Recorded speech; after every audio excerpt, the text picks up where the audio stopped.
should be played at high volume, preferably in a residential area. Ladies and gentlemen, it is now time! Oh, no. Oh, yeah! I finished these fights. Give me a hell yeah! Top Rope Nation. Learn to love it. It's the best thing going today. What's up, guys? Episode 189 of Top Rope Nation. We've got WWE TLC 2020 in the books. Plenty to talk about tonight. My name's Ryan Drosty, and I am joined, as always, by Kyle Ross and Justin Joint. And, what I thought was a pretty entertaining, pretty good pay-per-view show, but we got a lot of talking points. It's not all going to be positive. I think a lot of it's going to be positive. We'll get to it with our grades here in just a second, kind of break down the show.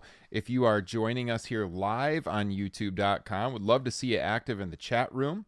Let us know your thoughts on the show. Give it a grade A through F. Let us know your favorite matches on tonight's show, and we'll read your comments on the air. But before we get to that, Kyle Ross, you just cracked open a King Sue from the great state of Iowa from Toppling Goliath Brewing Company. Love to see it.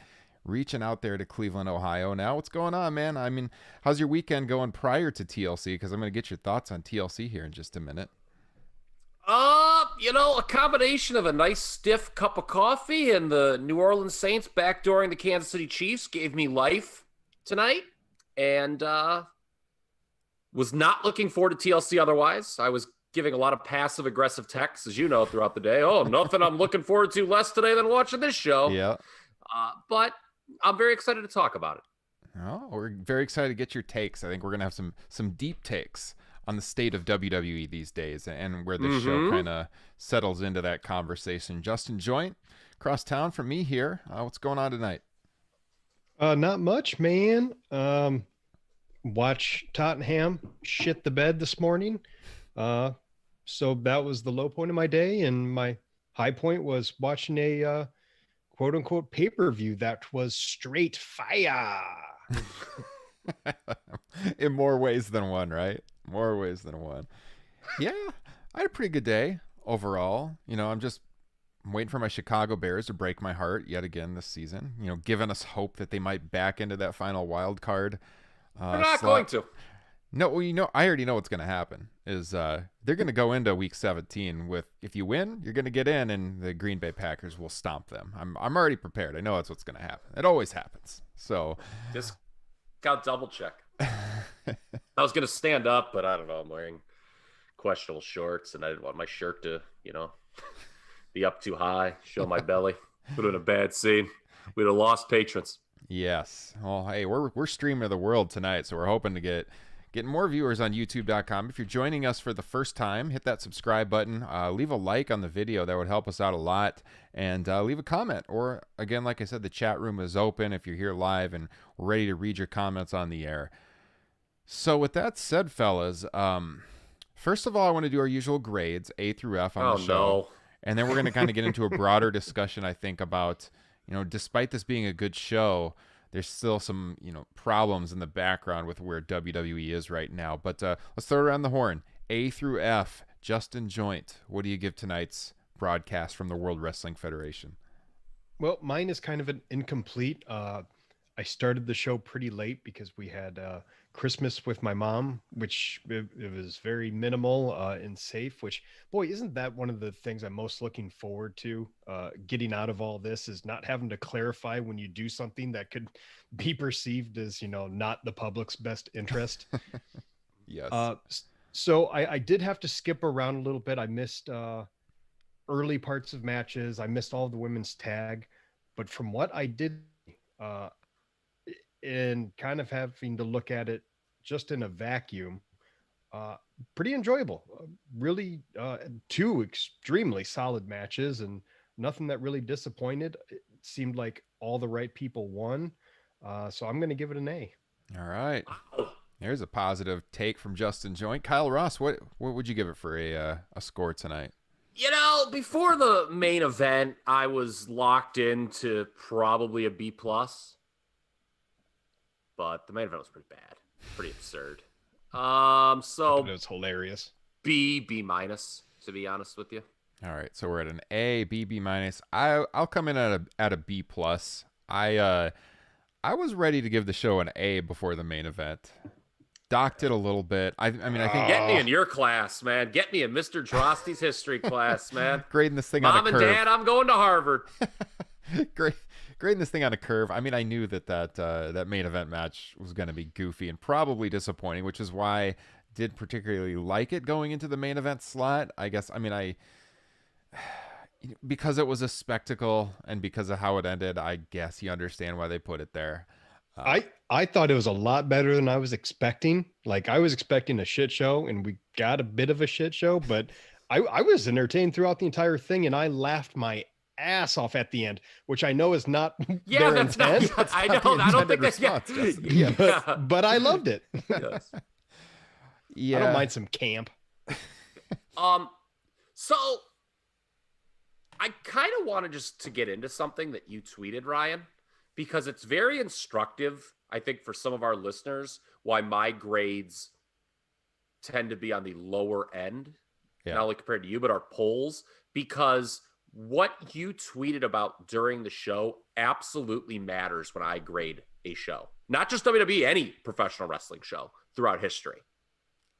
So what he's referring to, and by the way, Aaron's in our chat. He gave the show a C plus, said the main event killed it. Justin doesn't agree. I kind of agree with that. At least it dropped the score for me a little bit. But yeah, my point on Twitter was that, look, this company is full of great workers. They have great matches all the time. You go into the show, like we were texting earlier today, and I told you guys, like, this is a good card. It's going to be a good show to watch for us because we're hardcore wrestling fans. And I'm sure it's going to have a lot of enjoyable matches. But for WWE, you know, where they're at right now, the greater point is that they're not drawing in the audience that cares about good story. You know, like the hardcore fans like us that do a wrestling podcast or that kind of work in the industry, you know, covering the sport for comicbook.com or whatever. And you guys have both written about wrestling on websites in the past too. You know, like, we're going to watch regardless. We've been following this stuff since we were kids. We're going to keep watching it. The greater point why Raw is losing, in particular Raw, but SmackDown, since they moved to Fox 2, is losing so many viewers, is that they don't have the stories to draw in, you know, the more casual fans. And so we're really dipping down into that hardcore audience that, yeah, we love match quality, but the general public, that's not why they tune in. They tune in for story. They tune in for, why should I come back to Raw and SmackDown every week? You know, what's the cliffhanger ending? What's that long-term storytelling? And that's where WWE always lacks. I mean, I put it out there on Twitter. Of course, this is the best roster in the world. Their roster blows away AEW, and I love AEW. I'd rather watch AEW right now. Their roster blows away New Japan Pro Wrestling and anywhere else. That's not the problem. Like, these people are going to go into the ring, and they're going to have great matches every time out in big show situations like we saw tonight. It's that, how do you draw in those fans that care about story so that they're going to see those matches and get hooked? And so match quality only goes so far. I love it. I gave the show a B plus because 5 of the 6 matches were awesome tonight. But that's not the point, and that's not what WWE needs to concentrate on, you know, to get those kinds of viewers. Look at TNA in 2005. TNA had awesome freaking matches in 2005, and the company never turned a profit during that era because their stories sucked. And right now, WWE's stories suck, and that is the problem. Justin, I saw you raise your hand, right? No. Okay. I saw out of the corner of my eye, like, your hand Mr. go up or something. Maybe you were just saying, Drosty, yes, Mr. Drosty. preach. Yeah. So, I threw up a 6 out of 6 matches. Oh, okay. After you Okay. did the Stop five it. matches. Okay. Is it fair to say that the worst part of this pay-per-view is the build? yeah, for sure. I mean, none of us Okay. were excited for it because of that. Yes. And this seems to be a reoccurring theme throughout the history of this podcast, not just in 2020 during this pandemic, but how many times have we come on this show and been like, yeah, I was not looking forward at all, but I guess it over-delivered based on low expectations. Mm-hmm. Okay, we say that a lot. Yeah. I feel on this show. At least I know I do. That's not really a good thing in terms of the overall health of the promotion. Let me take it a step further. Do you think it's fair to say that the worst part of WWE, the company as a whole, is its television? In terms of content, content, okay. I mean, we can talk about, Linda McMahon and, her tweets, but in terms of wrestling content, the worst part of this promotion is Raw and SmackDown, right? Well, yeah. I mean, look at us. Us three were compelled to have a wrestling podcast.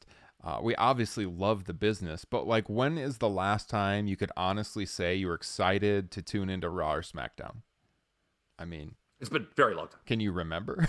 No. Yeah, I mean, there's been pay-per-views I've been excited about, but it's all because of, I know great matches are coming, but the amount of fans like me that they're going for, that's like such a minimal amount of the audience in the greater perspective. Like right now, it makes up a big proportion of it because their audience has gotten so small because it's hardcores. But when you look to the amount of people that they're trying to appeal to, that is like the minority. And, you got to get the people invested in the stories so that they want to come in and watch the shows. And that's the problem. Yeah, I have a lot of big picture concepts I want to introduce on tonight's program. Number one, and people aren't going to like this, and I don't really give a damn about that, as you know, Bryan, Justin. I've never given a damn whether people like these takes or not. I'm going to give them because they need to know them. If you look at the history of the WWF, it really bears what I'm about to say out. Good matches is absolutely important. It's actually never been more important than it is in 2020. I'll acknowledge that. But more important is good hype. If you look throughout the history of wrestling, good hype is more important than actually doing a good match. Like, if you can hype the shit out of a match and get a lot of people to tune in, even if that match is a little disappointing,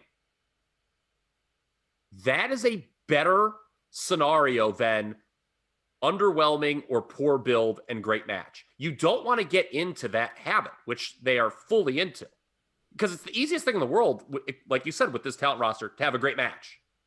NXT totally relies on it. Their build stinks. Yeah. I think now we're starting to see it with them, but they know, well, the talent's going to deliver when we get to TakeOver, so who cares? Well, you should care.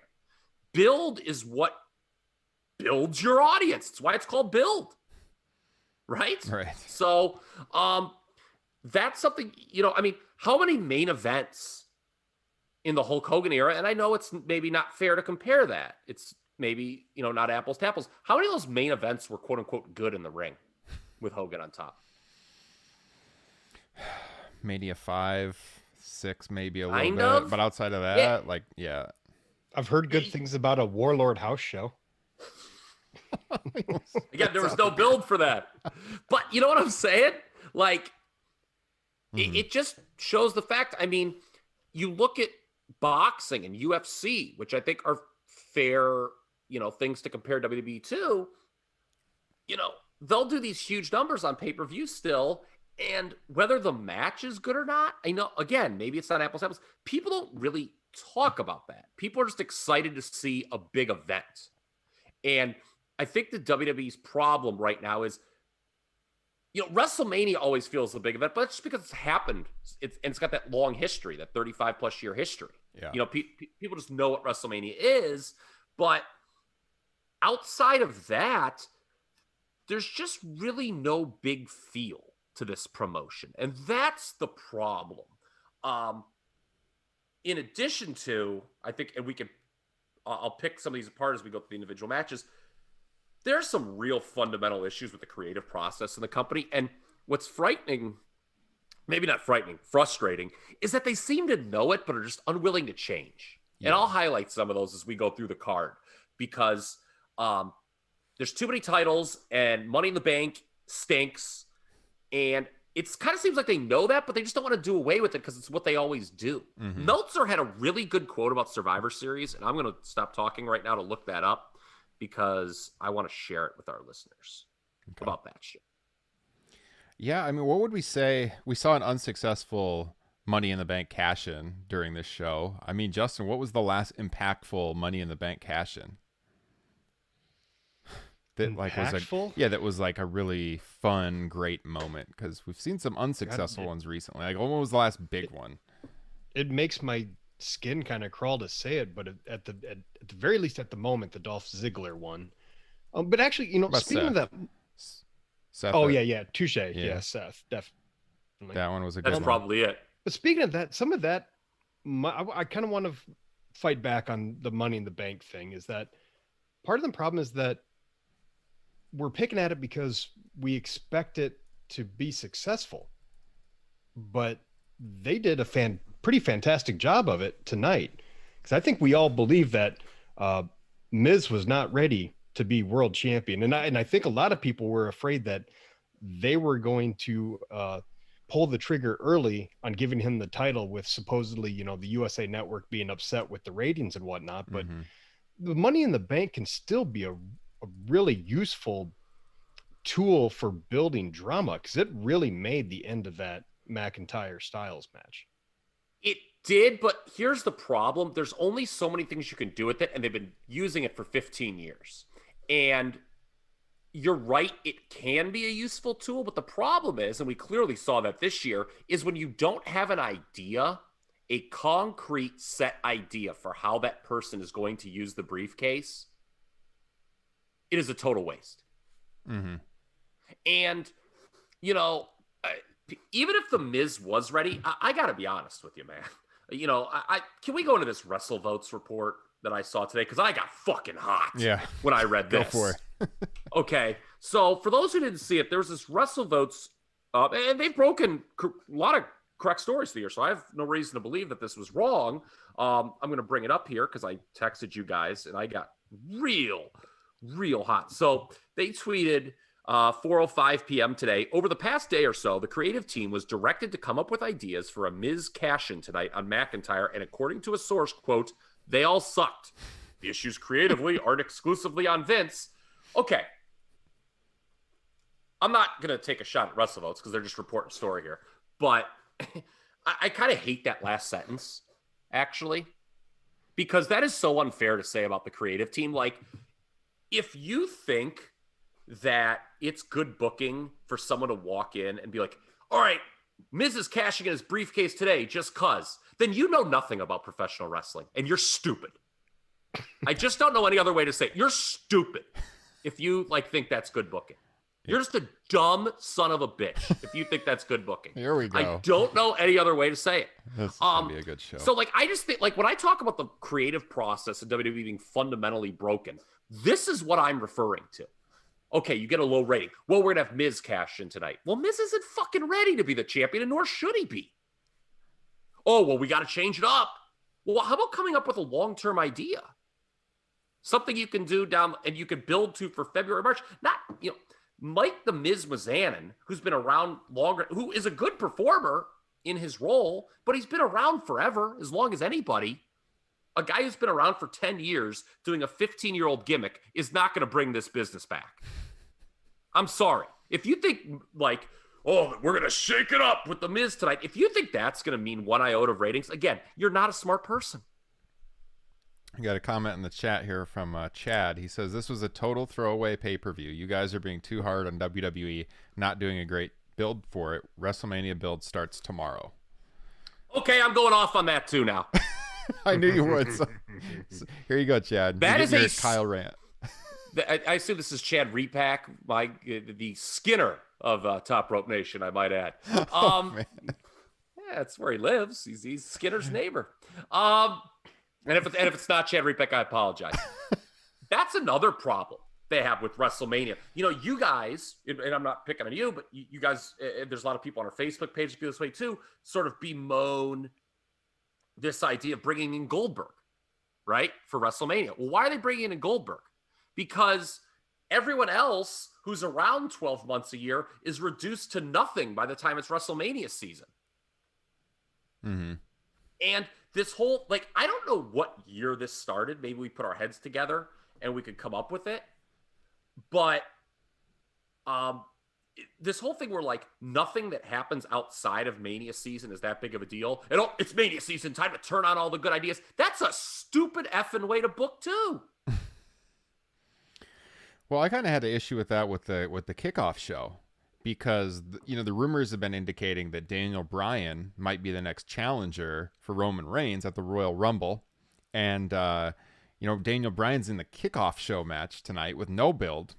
Was that match even announced? I wasn't even aware of that match until today. It was announced, I believe, today on Twitter.com. So there's so many problems with this. You got this throwaway 8-man tag. It's Daniel Bryan, Big E, Gable, and Otis against Sami Zayn, Nakamura, Cesaro, and Corbin.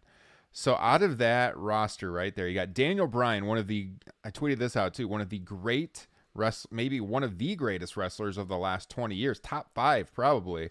One of the last real true organically over stars they've had, whose career we thought was over 3 years ago, who miraculously comes back, and we're blessed with this, bonus time period of his career where everything he does should certainly make a difference or being used to elevate somebody in some fashion. He's in a freaking kickoff show match. Are you kidding me? Like, you don't have anything better for Daniel Bryan than this. And then on top of Daniel Bryan, you got Big E, who people have been pining for to get into the world title picture, who's a guy people could get behind. He's in this match. I assume this is leading to an IC title match for him eventually. Sami Zayn's in the match. Sure. You got Nakamura. We've talked a lot about Nakamura on the show in the past in his WWE run that hasn't been very successful, and a lot of that is on WWE Creative. I mean, we go back to the shows when he was first brought up to the main roster, and we talked about how poorly they were booking him and the promos they were having him cut and everything, and they basically ruined Shinsuke Nakamura, who is one of the top 5 biggest Japanese stars of the 21st century. And 5 years ago, everybody was talking about Shinsuke Nakamura. People were excited when he came up to the main roster, and that excitement got killed off rather quickly. He's in an 8-man kickoff show throwaway match. I mean, the bigger point is that if Daniel Bryan is getting prepped to challenge Roman Reigns, this is not the way to do it. Like, how do you heat a guy up, putting him in a kickoff show match at TLC? I don't know. Yeah, go ahead.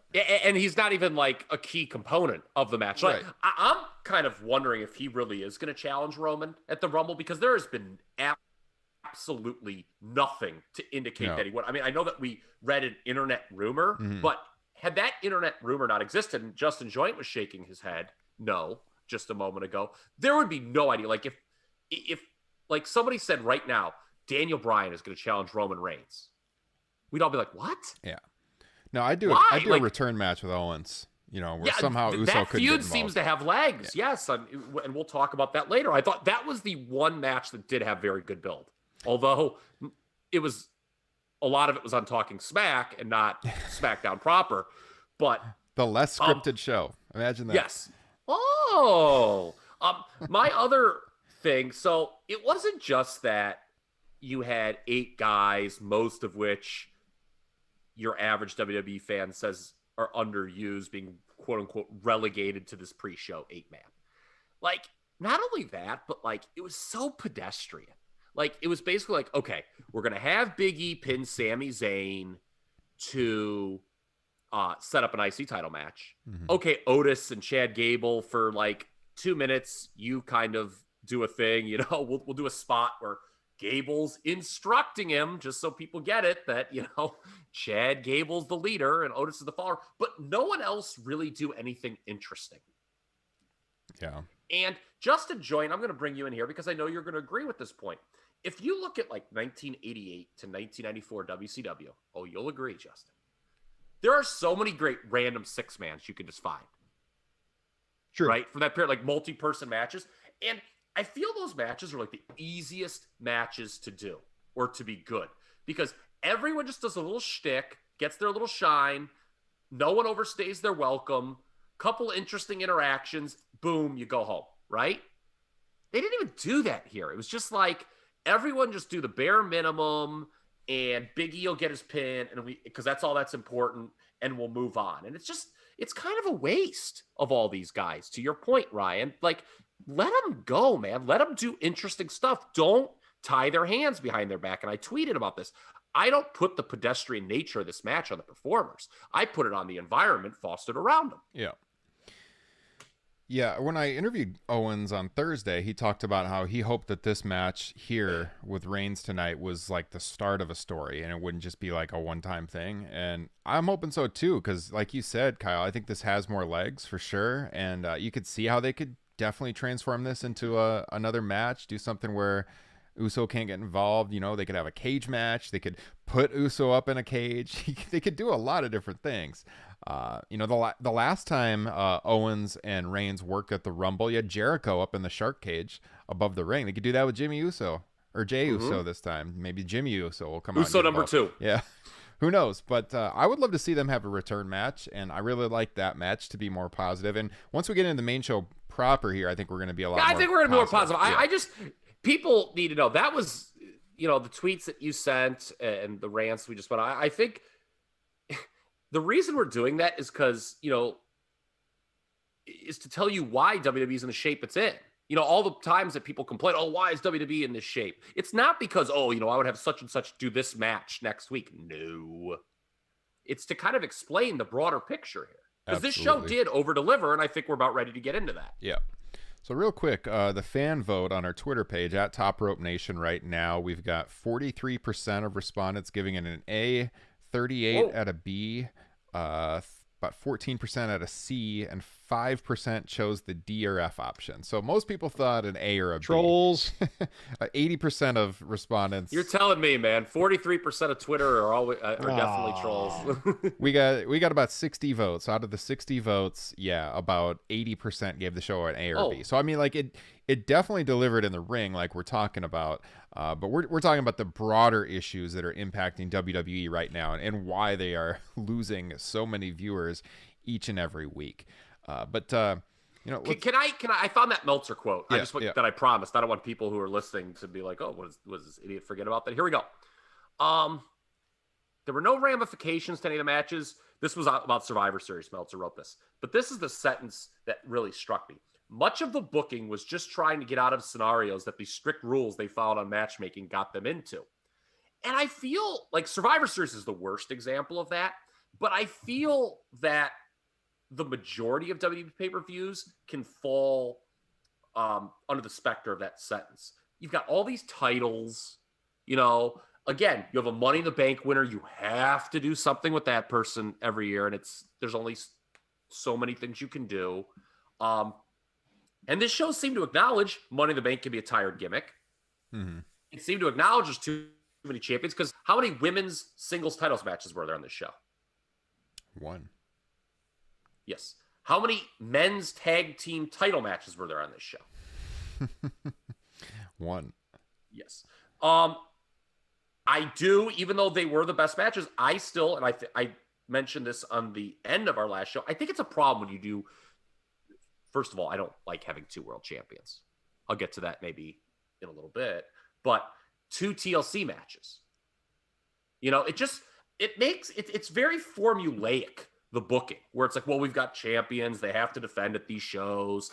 And it's just like, you know, now at the same time, the one quote creative thing they tried to do that they ended the show with was the shits.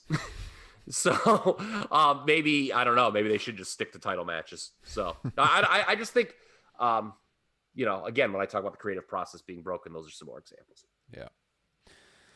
So before we go any further, and we're going to break down the card now and some of the highlights and everything, I do want to mention, if you are listening to the podcast version, you're out there on Apple or Spotify or Stitcher, please hit subscribe if you haven't already. Leave us that 5-star rating. Leave us a written review. We would greatly, greatly appreciate that. Give us a little present as 2020 comes to an end. Each and every review matters so much to us.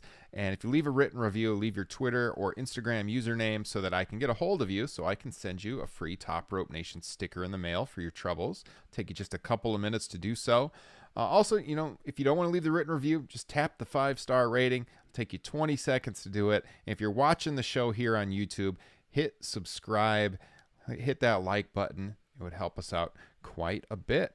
All right, and you know, all the links to Patreon and our merch store and all that is in the description of this podcast and or YouTube video. So if you're interested and you want to support the show in other ways, you can find it in the description of the show. So guys, the show started out with Drew McIntyre defending the WWE title against AJ Styles, and I was pretty pumped for this one. When AJ went to Raw, I was thinking, this is the match I want to see. We got it tonight at a B-level pay-per-view, and I thought these guys delivered. This was, I think this was my favorite match of the entire night, and it led off the show. Were you looking forward to this the same as Owens Reigns? I would say pretty equal. Wow. Yeah, I think both of them. For me, it was clearly below Owens and Reigns, I thought, based on the build. Although they did a good job with the video package. Yeah. See, for me, this is one of those circumstances where build-wise, definitely looking forward to Owens and Reigns more. But going in, you just knew that Styles and McIntyre, who's having just a kind of phenomenal year as world champion, especially as far as match quality goes, you knew that him and Styles are going to pull out all the stops to have a great match. Yeah, I mean that's. But to our earlier, but it's kind of to our earlier point. Yeah. We knew that was going to be a great one between the ropes, and Reigns and Owens has been, everything Reigns does is the best actual storylines going on television, the best created by far. I mean, that was the best built match, even though it's only been building up for a couple of weeks. But to your point about the video package, it shows you how strong WWE's department is there in video production. We've often highlighted this on the show, but for all the matches that are not built well on television, they get you so hyped for them in those hype videos, and it's just a credit to the people working behind the scenes that you can watch that, and they make TV look so much better than it actually is. Because they take out all the shitty stuff, like, some of that bad stuff with Miz and Morrison and Sasha and Carmella. Yeah. I think we'll talk about that, was a even more shining example. There was a certain segment that wasn't even, featured in the video package. Yeah. But this was a really good match. That got really hot at the end, and Money in the Bank, that did help it. But make no mistake about it, the right guy went over here. Yeah, I got a little nervous when the Miz came out, because reading all this stuff about WWE getting very worried about the ratings and everything, I'm like, oh my god, I hope they're not going to do this, because it's not Drew McIntyre's fault. He's been one of the highlights this year, and I got pretty worried. But it definitely added to the drama of the match, because you could have seen it going either of the three directions. And so I was on the edge of my seat watching it, and I thought Drew did such an awesome job selling the leg throughout this match, and they told a great story with AJ attacking the leg with the chairs, and he put the calf crusher on his leg through the chair, which was a really cool spot. Yeah, I mean, I loved it. I thought it delivered in a big way. Justin, you got anything? I loved the chair shot from Morrison onto was it Almost his name, where the chair just fell apart. Yeah, that was fantastic. That was a great spot. I want to touch on him in a little bit here too. Interesting match. The first half, there was no climbing whatsoever. They were not working it like a standard ladder match, so it was a little different in that regard. Drew McIntyre, is he the baby face that they wanted Roman Reigns to be? I saw somebody tweet that, and I made sure to make note of that because I wanted to bring it up on the show, because I think he is. It's hard to say because we haven't had the crowd for most of his run, but I would lean towards yes, because he got such an unbelievable reaction in Houston at the Royal Rumble that I assume had he won the title at Raymond James Stadium in Tampa, it would have been a freaking awesome moment. I hate it for him that he didn't get that. But I got to imagine if the crowd was there, they'd be behind him quite a bit. And a dominant babyface champion that wins. Mm-hmm. What a concept. He benefits from not having another babyface that the crowd would prefer to win, that kind of just killed the push from the start in Daniel Bryan. Yes, with Reigns. Yes, you're right. Yeah. Mm-hmm. But yeah, ideally, what WWE wanted Roman Reigns to be in 2015, I kind of get the vibe that that's what Drew McIntyre now is. I want to talk about Almost. I loved the spot with him just no-selling the chair, breaking on his back, and him taking Miz out. He was one of the guys reportedly that was sent back to brushing up on his skills at the PC. I don't know if you guys saw that report. Mm-hmm. If I'm WWE, okay, because, you kind of watched his aftermath, and he was kind of moving slow and stuff, and you could probably tell he is a very raw project. But if I'm WWE, I'm getting Mark Henry, I'm getting the big show. I'm having them work with this guy night and day. And you talk about long-term planning. My goal is they have this on. They didn't do it last year because of the pandemic, but they have this Andre the Giant Battle Royal every year, right? Mm-hmm. Besides that, pardon me, I'm getting him ready for that match at WrestleMania this year. He's throwing every single person in the match out to win. Yeah. And to get a guy over, because with that size, it's the easiest thing in the world to get over. And that's that's my idea for him. Him scooping up the Miz and just like carrying him like a baby, and just dropping him outside was so funny. It was so good. Yeah. The ending was great. Drew retains, definitely the right decision. I wrote down the finish. I don't know that I need to really run through it. You kind of hit on what happened. Morrison got stalked up the ramp, left the other three guys in the ring. Drew sold his leg. AJ got back in the ring. They climbed up the ladder as Drew was hopping rung by rung, which was really cool. And then the Miz set up a ladder next to them. AJ got pushed off, leaving Drew and the Miz. Drew eventually pushed the Miz off, but then AJ springboarded back onto the ladder. AJ and Drew were fighting. Drew falls. So then it's Miz and AJ up on the ladder. But Drew tips their ladder over, sending them both into the ropes. AJ goes to the outside. Miz, still in the ring, receives a Claymore kick, and Drew climbs up, gets the belt to retain. Still WWE champion. Excellent match. I'd go like 4 to 4.25 stars on it, I would say, personally.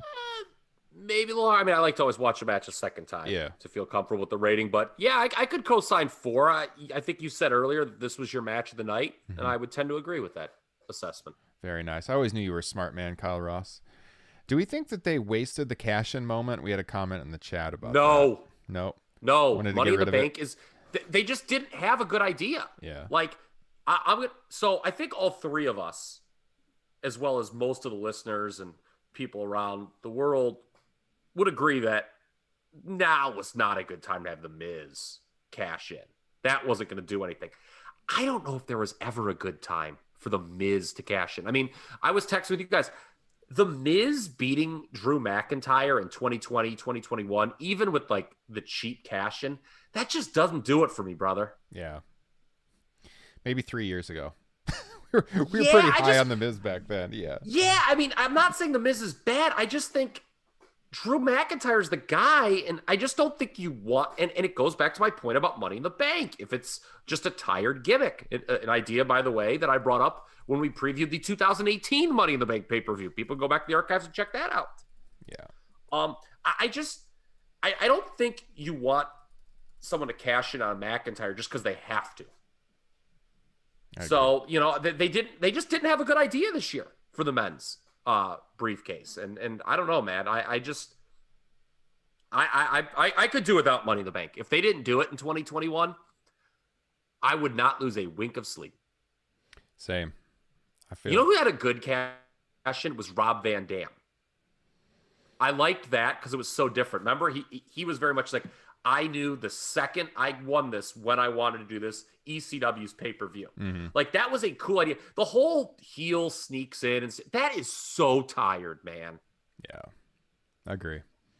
So the women's title match, Sasha up against Carmella. There had been some talk in recent weeks if WWE would get petty and have Sasha lose, since Snoop is going to be appearing on AEW Dynamite. Oh, for the love of Christ, who is saying that? A lot of people, and I mean, for good reason. WWE is pretty petty like that. So, I mean, I was, I got to say, though, Carmella has been one of the most improved people on this roster over the last couple of years. I mean, seriously, go back and look at when she was with Big Cass and the tag team, Enzo.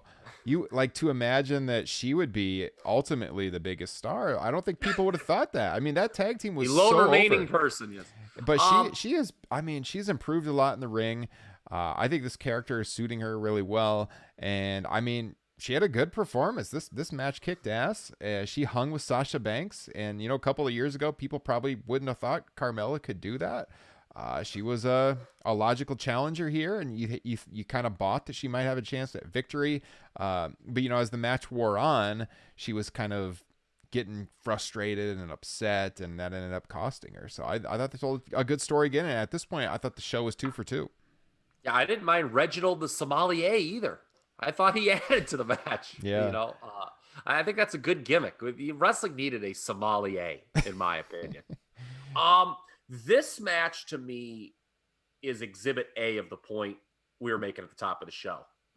Match over delivers after lousy build, because the build for this was not particularly enthralling. There was a segment on SmackDown. It opened the show, I believe it was 2 weeks ago, Ryan. I texted you. I texted you. Oh, well, you texted me to watch it, and I know why, and I thank you.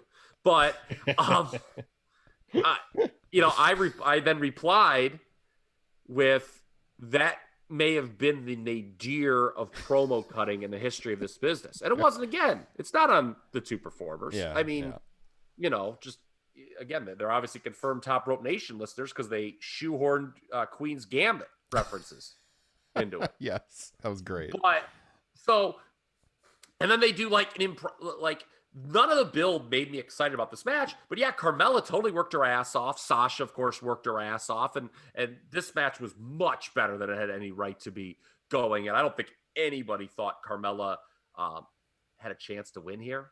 I know that you referenced that's the only like the kind of the rumor and innuendo there that you referenced, Ryan, is the only reason they think she might, but she shouldn't go over. She didn't, but she had a very nice accounting for herself.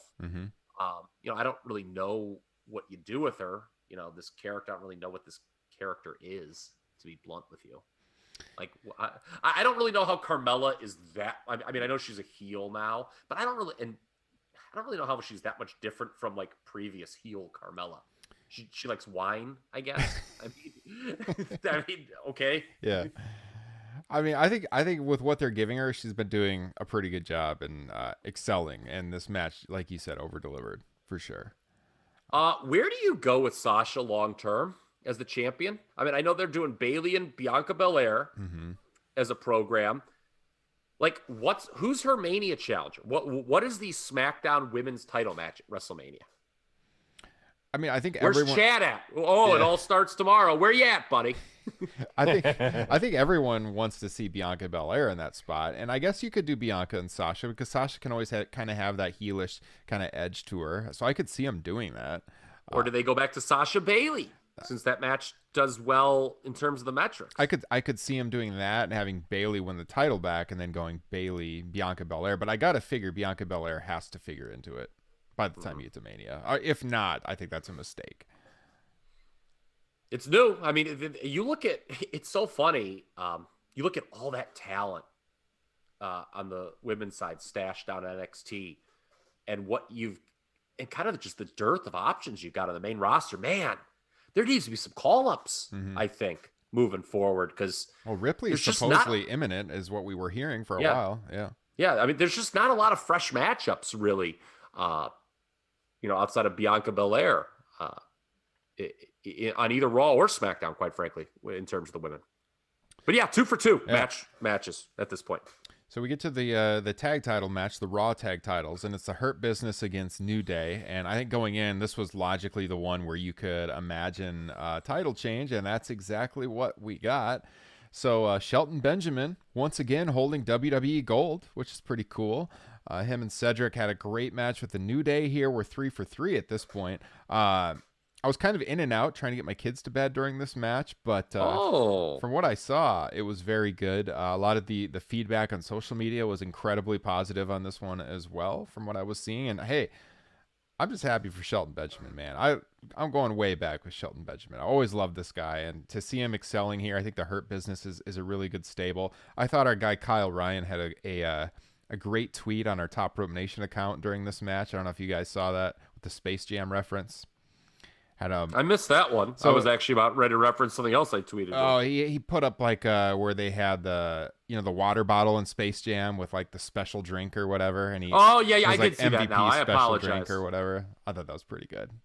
Yeah, but no, I thought from what I saw it was a pretty good match. Do you guys have anything on this one? Just from what you said about excited to see Shelton Benjamin with the titles, I feel the same way about Cedric Alexander. I love the spotlight they've been putting on him. And I'll be curious to see where it goes going forward, talking about stories where he kind of snuck in to get the tag on Shelton to kind of leave him hanging to get the pin on Kofi. Yeah. Yeah, that was subtle enough that it wasn't like, okay, it's definitely going to, be something right away. But yeah, it was something to keep an eye on. And it's, I thought it was a neat little thing to, mark down and kind of to monitor moving forward. What I did tweet, I know, to the show account was the title change made sense here because the Hurt Business is just a fresher act at this point. Again, we go back to this whole specter of USA allegedly being mad at WWE. I think you want fresher acts on top. And, it's not to say that New Day's bad. I'm not saying they should be given the old Yeller treatment. I'm not saying that they should be, homeless for the holidays. I'm not saying any of that. They're a very fine tag. They're one of the finest teams in the history of this promotion. I just think you want to have some new, fresh faces on top. And the Hurt Business is a fresher act. And, them holding the tag titles and the U.S. title, I think, is a smart move. They've kind of been one of the better, quote-unquote, fresher acts of 2020 overall in the promotion. Not just relative to New Day, but, I mean, in terms of an act that was created during this year, I think they're one of the better ones. I think the results of this one, though, also point to a greater problem because in the immediate aftermath of this, and someone just said it in the chat, Aaron said, where does New Day go from here? So I saw a lot of people commenting on Twitter that, this will be great because New Day is going to be better chasing the titles here. And the greater problem is that who are the challengers? And there's just not a lot of depth having two tag team champions, right? Like Street Profits weren't on this show. There's no need to have two tag team champions because you don't have enough challengers. And so, it probably is just going to continue with the New Day, and you're getting the same stuff over and over. It's good to switch it to have Hurt Business holding the titles here, but I'd like to see him do something fresh. Yeah, and you're right. There isn't that immediate fresh challenger that comes to mind or a challenging team. And yeah, I mean that's a problem when you have two teams. These teams wrestled a lot already. I think coming in, a lot of people are like, "Oh God, these guys again." Remember, I sent you guys that press release WWE did about this match, and I was like, this might be the worst professional job I've ever seen of attempting to build up a match I've ever seen in 30 years of watching wrestling. It was like, so it's like, has the Hurt Business learned their lesson, or will the power of positivity reign supreme? It was just, I was looking through my phone to see if I had it. I couldn't have it, but God, it was on WWE.com. It was very poorly written drivel, but God bless the Hurt Business. I thought it was a good match, and right team won 3 for 3 in terms of right people going over and good matches. Maybe eventually you can build up like AJ and Amos as a tag team to challenge once he's trained enough at the Performance Center. Maybe, yeah. I mean, right? That's not a bad spot because AJ can do 95% of the work and stuff. He can just have Amos come and do a big spot. Yeah, I don't know. So, all right, then we got what was, I think, a predictable return, but the right call here. There was some controversy about the spoiler earlier in the day, but I think everyone pretty much assumed this was going to be Charlotte Flair, unless he got a surprise NXT call-up at this point. But, of course, Charlotte returns with Asuka to take on Nia Jax and Shayna Baszler for the women's tag titles. Of course, only one set here of women's tag team championships, which is the right decision. And just like Charlotte returning was the right decision, because anytime Charlotte Flair is in a match, it does feel bigger. And, just having her back on TV is a good thing. She's been gone since June. So it was good to see her back. Good match again. I thought it seemed like it was fairly short. I didn't look up the match times. But I think Asuka and Charlotte winning the titles here is the right decision. And eventually you can build up some dissension between the two of them. But what did you guys make of Charlotte's return?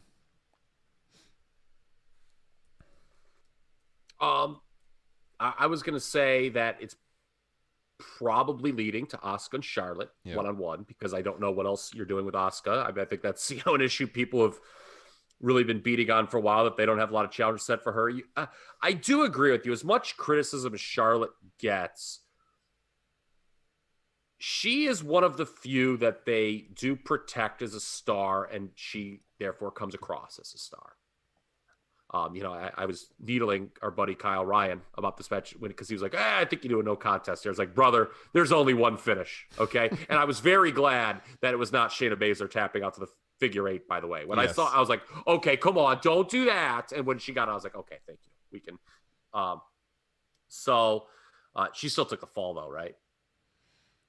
Yes, she did. Okay. Yeah. So, but at least she didn't tap. Mystery partner should almost always win, especially if it's a baby face. I mean, it's really bad. Like if it's like, a mystery partner comes out and they still lose, unless if it's a turn. So this was, the people who were upset about the spoiler, that would have me scratching my head a little bit, in the sense that I saw people days ago before Meltzer wrote that saying, okay, it's obviously going to be Charlotte. Because you're right, it's either going to be Charlotte or an NXT call-up. And in this case, Charlotte made sense because she was taken out by who? Nia Jax. Yeah. So it actually made sense. Now, why Asuka would care about that and reach out to her, we shall see. But, I thought it was logical. You're laughing. I got to read this. So I just saw my notifications light up. I'm going to put this guy in blast because he's a effing moron. So someone replied to my tweet earlier tonight, from hours ago, being mad at Daniel Bryan being in that opening match. Here's what someone who doesn't know or understand the business of professional wrestling whatsoever. Oh, here we go. Let's get nasty on the listeners. If you want to tweet an absolute moron, I'm sure this guy doesn't listen to the podcast. Tweet at the Nightmaker 1, because he responded to my Daniel Bryan being in the kickoff show tweet by saying, quote, Daniel Bryan is at the stage of helping advance other wrestlers, but couch bookers like you wouldn't think to that level even when the man has said so himself. Hey, moron, he's not advancing anybody in an 8-man tag on the kickoff show. You're a Daniel Bryan freaking moron. But thanks for responding to my tweet, dipshit. Okay, moving on. Oh, I love it. Let's get real nasty on people. I like how such that's a stupid response. I mean, some of who these is people on really Twitter.com. It's funny. Is this a bad time to tell you guys that the Nightmaker is my burner account? Yeah. I should respond. Please tune into the latest episode of Top Rope Nation where I made you famous. Yes. What a moron. Okay. Anyway, sorry. I digress. No, I had a larger. Well, yeah. I mean, he tried making Drew Gulak, and how'd that go? maybe Drew. I'll respond with that one. Yeah. That was one of the best main roster matches of the year, by the way, at Elimination Chamber. But it didn't help him. So yeah, come on now.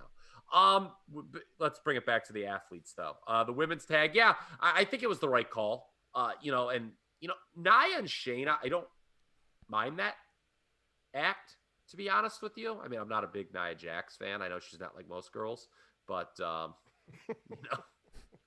still just grinds my gears when she was going off about Ronda Rousey allegedly being an unsafe worker.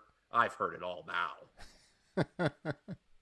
Aaron says in the chat, I'm here for heel Ryan. That's right. Yeah, I've heard it all. Yeah, so they might get it back when Asuka and Charlotte, inevitably split up. Do we think Asuka and Charlotte is the long-term direction here, possibly even for Mania as far as the Raw Women's title goes? Yeah. Because what else is there in lieu of a call-up?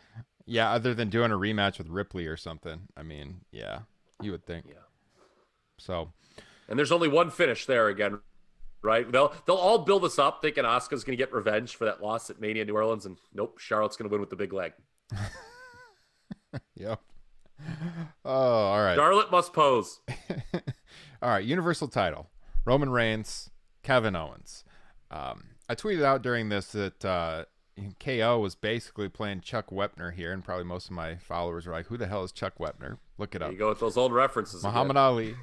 The real life you and Rocky. Ed McMahon. Yeah. But I mean, that's what it was, right? It was Kevin Owens somehow hanging on, taking all of this abuse, going through table after table, just barely conscious, but living on to fight another day. At one point, Reigns was climbing the ladder and he's laughing and he's shocked that there's KO grabbing at him again. The guy will not die. Told a great story. I mean, this is... to Justin's point, this and the opening match were the best matches for sure. And I could see how you would pick this one because of just the drama throughout. And Owens was awesome in this match. Reigns has been awesome since he returned. And great stuff. Justin, why don't you tell us what stood out to you? What did you like so much about this one?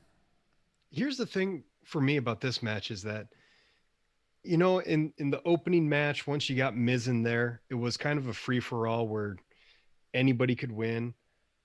And maybe even going in, you thought there was a good chance that Miz could cash in and win, or maybe they put it on Styles in a panic move. going into this match, the only move is to have Roman Reigns win this match. It just doesn't make any sense to put it on Owens. And this match was so good that there was 2 separate moments where I legit was like, holy crap, they're going to let Owens win the title here. And I think that says a lot to the performers in the story that they told in this match. First half of it, was kind of whatever, but man, once they got going with that final act, it was just superb. Yeah. Kyle. To your earlier point, Ryan, about, possibly this feud having more legs and maybe continuing on to the Rumble, I thought there was actually an argument maybe Owens wins here. As good as Roman's been, just to, if you're going to shake things up and get the audience, get them believing in Kevin Owens, because Kevin Owens did a great job in this build. Again, it was on Talking Smack, and I would love to talk to somebody like a Chris Harrington, who works for AEW and does such a great job with their analytics, about why you have the stuff that makes you want to see the match more not on your main television. Is that just a kind of a happenstance? Because I just don't know why those promos were not all over SmackDown. And the one happened, after the go home SmackDown. Again, it's 2020. I'm not an idiot. You can blast the stuff out through social media. That's why I would want to talk to a sharp guy like a Chris Harrington. Does it just not matter if it's not on your TV because you can just blast this out and all your social media people watch it? Because that was some of the best interview stuff I've seen in WWE in a long all year. The back and forth between Owens and Heyman on Talking Smack. I think we know the answer, and that's freedom, right? Mm-hmm. The actual artists have freedom on Talking Smack as to where they don't on the main show. Yeah, the stuff they did on SmackDown proper was not bad, but it wasn't as good as those 2 interviews, right? Right. So, I just found that to be compelling. And again, this was the best build. Did this match need blood? Didn't need it, would have helped. Yeah. All right, here's the thing, okay? It's funny because blading is viewed as this really barbaric thing, okay? And I'll be honest with you. You tell people who are non-fans about wrestling, and you tell them, guy just takes a razor blade to his forehead and gets a little color. Sometimes you get some weird looks when you tell people that. I do that at work to go home early all the time. Okay, hey, there you go.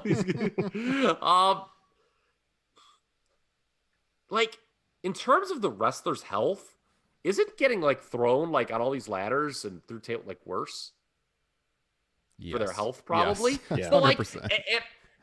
But at the same time, I don't know about you guys. I'm almost at a point where I'm kind of numb with table spots and getting slammed onto ladders. Whereas the visual of blood, I don't know what this says about me, it really never gets old. I think it's a better plot device than just, throwing a guy through 6 tables. That's probably why we have all these matches that go 10 minutes longer than they probably should, is that the only way they think they can translate, exhaustion and being tired and reaching your limits is by going overboard with, long matches. Whereas before you could just do a little color and that shows it all. Michael Cole had an interesting match behind the mic on this. What did he call? Was it? I'm trying to remember now because I don't have the tweets in front of me. Did he call a power bomb a spine buster through the table? Was that? And he kept doing it, and then they finally did a spine buster. I can't remember. Somebody was having a field day with this. I missed that. Okay. So wouldn't you say though? By the way, traditionally WWE has booked in the past. The distant past now. And I didn't think it was going to happen. I'm just saying, you got Kevin Owens getting the ECW treatment at the end of SmackDown where he's getting buried with the chairs in the ring and getting beat down every week. Yet they do the WWE Chronicle documentary on him yesterday. Which was good, I heard. I have not watched it yet. But again, that goes back to what's the worst part about WWE? their actual television, not their chronicles, which Are great, gets you emotionally invested in your characters, whereas the TV doesn't. But what I'm saying is, like, traditionally that would be like building up a guy for a title win, right? So, I mean, they did it. They did a good job of that, which is why I hope this isn't the end and we do see a rematch at the Royal Rumble. That remains to be seen. But it's not particularly rewarding if you're a fan, right? Just to see the guy you're rooting for just get his ass kicked all the time. Okay, we could talk about, Chuck Wepner, Rocky, all this business. Yeah, we could talk about it. And we like that stuff and it helps Roman, but people eventually like seeing the heroes win. Yeah. And what do you do with Kevin Owens? I think is a thing, because he deserves a lot. I mean, he's a guy who, as poor as WWE creative can be, always seems to overcome it. He always seems to keep his head above water. I think he is truly one of the, premier performers in this organization. And my hat's off to him. I hope, to your point, Ryan, he does get, an extended program here or something moving forward, because he absolutely deserves it. Mm-hmm. Yeah, agree. 100%. So I want to talk about something before we get to this main event. Mm-hmm. Because this, again, kind of speaks to that Meltzer quote that I used earlier and some of the fundamental issues I disagree with on WWE. Okay. Roman Reigns is very good, right? I mean, imagine these people who thought he wasn't good. Remember how we used to make fun of those people? How smart was this podcast? Years ago. Years and years ago, yes. Not thinking Roman Reigns was a good pro wrestler? I mean, what a jackass you got to be to think that. Drew McIntyre. Having a damn good year, right? Yeah. Okay. In canon, there are the two top people in WWE are Drew McIntyre and Roman Reigns, right? Yeah. Okay. I mean, there's just no doubt about it. The problem with WWE is you've got your two top guys, and because you have the two brands with their separate but equal, quote unquote, world champions, they can't work in the main event of the biggest show of the year. And what really got me thinking about this is, the podcast I do with Liam, and we're talking about this Hogan Warrior dynamic, the 1A, 1B, and the story of WWF in 90 and 91 seemed to be they could never get two heels hot at the same time for those guys. And so one of them was always kind of cold. It was ironically the guy who wasn't the champion in both years. But like, I look at it, it's so much harder to have two hot world title programs than to have one really good one.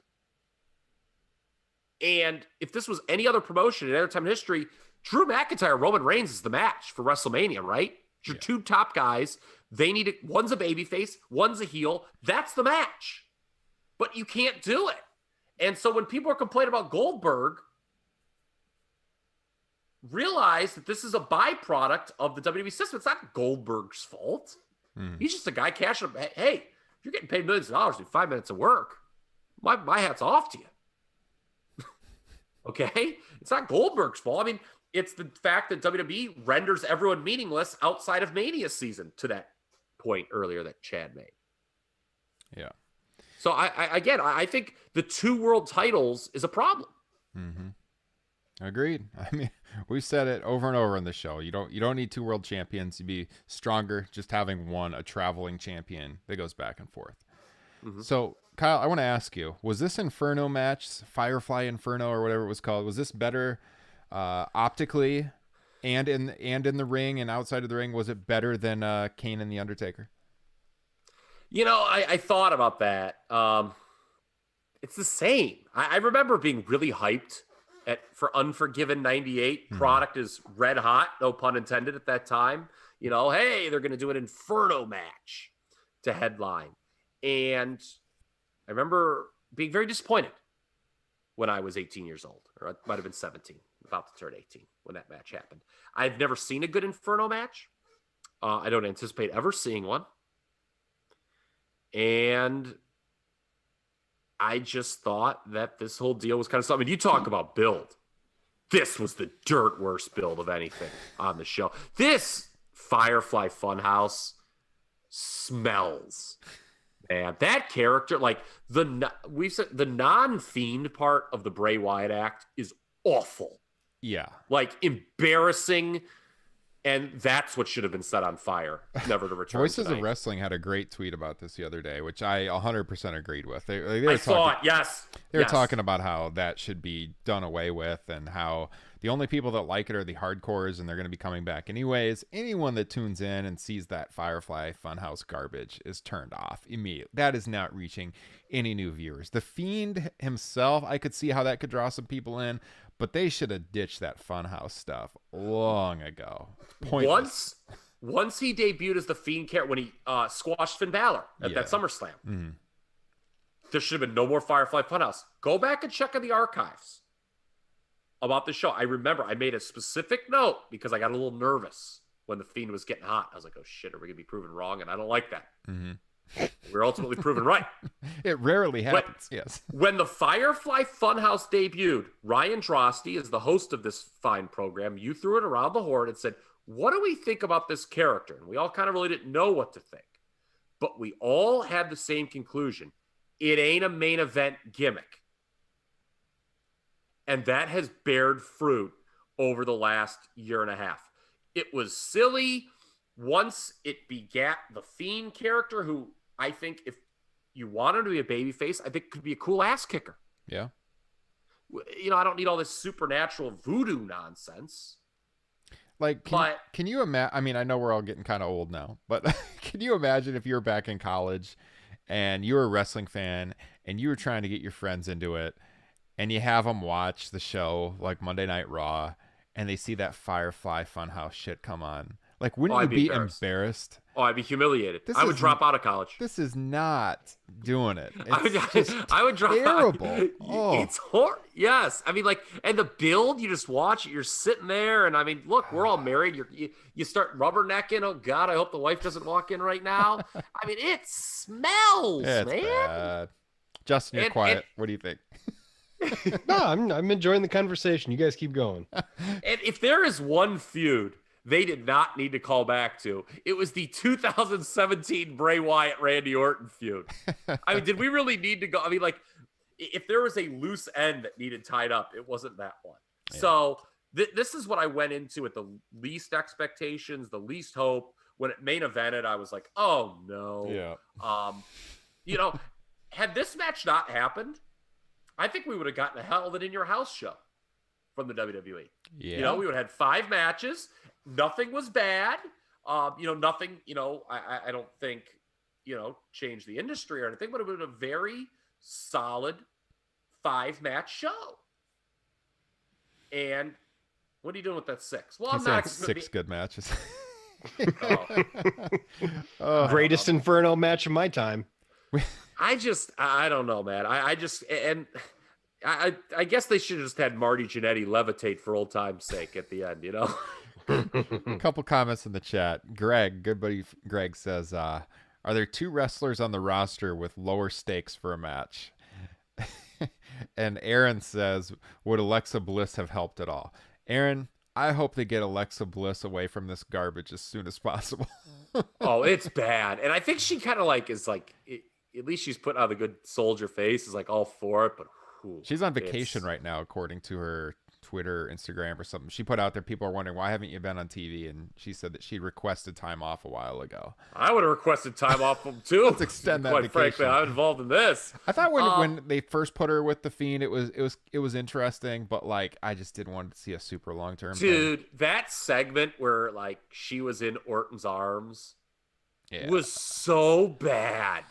Like, I mean, that was so bad. When you talk about women's challengers, I mean, shit, I'd like to see her get back into the picture. She's always, you know, I mean, she has a cachet. I feel the Fiend is mid-90s Undertaker without the cachet. I remember, like, how awful, like, some of those mid-90s Undertaker programs were. Mm-hmm. Like, that's where we're at here. You know, it's funny. Our, you know, Kyle Ryan, who handles our show account, he had tweeted, hope this doesn't ruin the show. And I had meant to send a picture of the Undertaker Underfaker graphic to that, because that's what I feared going in, man, on this. I don't know. It's just so silly. Yeah, I guess. So, Justin, you said you were laughing at this one, and you enjoyed it a little bit. So, Give us your take. What did you like about it? What did you make of the finish of the Fiend getting murdered mid-ring as we went off the air as his body was ignited? I guess going in, I had a feeling it was going to be campy. Like I said earlier, my expectations were very low because there's never been a good Inferno match. But I thought visually it was a lot of fun. And there's just this warped part of my brain that really only truly loves the WWE Network documentaries. It's like, you know what? There's going to be some good visuals that come out of this Inferno match for a Bray Wyatt doc or a Randy Orton doc. The match itself, I mean, it's how you kind of expected to go. It was too long, but I thought it was fun. And I legit, as the kids say, LOL'd at the end. And I don't necessarily think that's really a bad thing. You know, like, even though that's not really their intent, but sometimes wrestling can just be campy fun. Nobody's watching this thinking they just burnt alive, you know, Bray Wyatt or the Fiend. It's like, let's just have some fun sometimes. But why do it, I guess? Like, because the problem was, you're right, but the announcers were playing it up as this like heinous like act. Like, come on, Randy, don't do that. Okay, come on, you know. I mean, all we needed was like Owen voice, you know. I feel maybe we're going to get a storyline court case where Randy Orton gets thrown in jail for 2 counts of murder. Bray Wyatt and the cameraman that he burned alive inside the cabin from years ago. Oh, yes. We're going to get the trial of the early 21st century, Randy Orton. Yes. Okay. The people again, versus Randy Orton, so to speak. Let's bring it back all the way to the beginning of the show.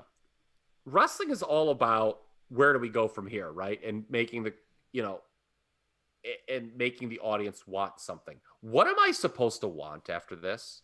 Like Bray Wyatt getting his revenge? The problem is I don't want this feud. Like, I just don't want it. And, you know, Orton, they have to keep him relatively strong for Edge. I mean, to be honest, if the Fiend is off TV for a while, I'll take that as a win. Okay, I'll take that as a win. Yeah. To be honest, if there's no Firefly Funhouse on TV for months, that's cool with me. I just don't trust them to keep him off. I also love how somebody tweeted during the week that their favorite part of Wrestling Observer Radio now is when Meltzer will use the term creative genius for Bray Wyatt, but then we'll spend the next 10 minutes telling you why his segment sucked. That makes me laugh like very hard. I didn't listen to the show or anything, but like I really laughed hard at that tweet. That's good. Well, I mean, we'll see what happens, but I mean, when you light a guy on fire in the middle of the ring, I would think you got to keep him out for a while, but maybe not. Maybe I'll be surprised. Just slap some aloe and gauze on him. He'll be okay. Yeah. I shudder to think what the blow-off will be. But, yeah, I mean, overall, I mean, here's the thing. I mean, again, the chance, oh, you guys are being too hard. It was in a vacuum. Sans main event was a good wrestling show, but it doesn't in any way fix the WWE's big picture issues. Okay? Like, if you want to say, oh, you guys are being too hard, typical wrestling podcast, don't come back at us when you're mad at the next television. Don't get mad at us in 6 weeks when you got no direction. We are trying to do a service to this industry. Kyle is trying to service you. We're servicing the industry. That's right. That's what we're trying to do, man. I'm just saying, like, you know, I mean, it's kind of crazy how, in terms of WrestleMania direction, what is there that, to the point, oh, well, you know, they start telling stories tomorrow because that's when Mania season is. I just don't agree with that. Again, that's a if you think that's the way they should do it, fine. More power to you. I fundamentally disagree with that. That January through April is when we really try hard. Well, then why the fuck am I watching April through December?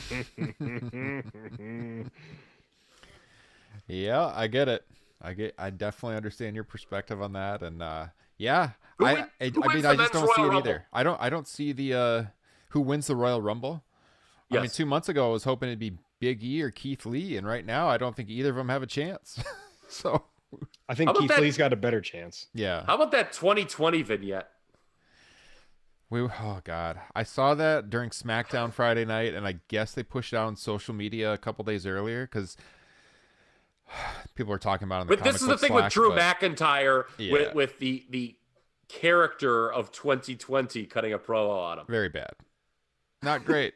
Another, I mean, it's it's supposed to be campy and funny, I guess. Yeah, it is. but- I mean, it was the worst, but yeah, I just thought, I was like, oh no. I just, they did a whole thing where it's like, oh, I kind of liked how they framed Royal Rumble as like, hey, it's all been, a tough year, and hey, it's a new year, the Royal Rumble kickoff, hopes and dreams. But yeah, I just don't know who you got going into that thing. And, when people, complain about Goldberg, well, when you don't build people up April through December, it's time to call 1-800, Bill Goldberg. Oh no, I hope not. We'll see.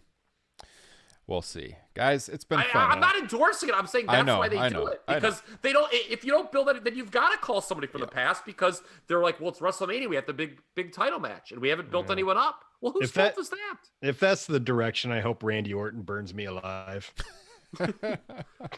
Yeah. I'll bring the aloe. Ryan will get the gauze. All right. So, guys, here's what our schedule is for the rest of 2020. Next week, we will be doing our best of 2020 show. We'll be looking back at the year as a whole, giving you our wrestlers of the year, our promotion of the year, match of the year, which is always a good discussion on our year-ending award shows. Do I have some matches I got to watch? We got to do some research. The Inferno match. That show will drop Friday morning, January 1st. So this Friday, we will not have a show because it is Christmas Day, and because we put out 2 shows over the last 3 days. We had the show on Friday looking back at TLC 2012. So if you what a show that was. If you haven't heard it, give it a listen. That was a lot of fun.